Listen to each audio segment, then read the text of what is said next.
विदा जो इंसानी हकूक़ का बहुत बड़ा चार्टर है, जिसमें खुद एहतसाबी की बात की गई है, उफ़ो दरगुजर की बात की गई है और औरतों के हकूक़ की बात की गई है, वरासत की बात की गई है।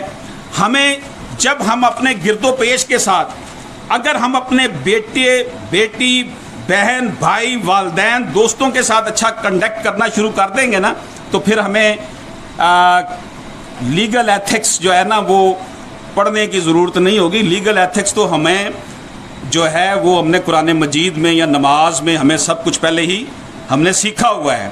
असल चीज़ है कि एनवायरनमेंट देखें, एक शख्स आपको पत्थर मार रहा है तो क्या लीगल एथिक्स ये है कि आप खामोशी से उसके पत्थर खाते रहें?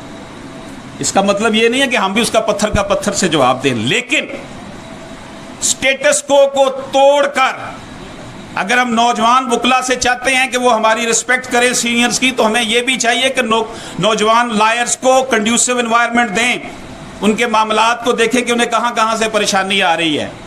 और जो साइलीन हैं उन्होंने तो पूछना ही वकील साहब को होता है, जज को तो जाकर उन्होंने कहना नहीं है कि जनाब हमारे केस का फैसला जल्दी करो।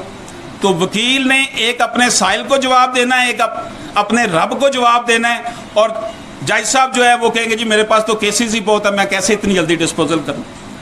तो इस पूरे सिस्टम को चेंज करने की ज़रूरत है।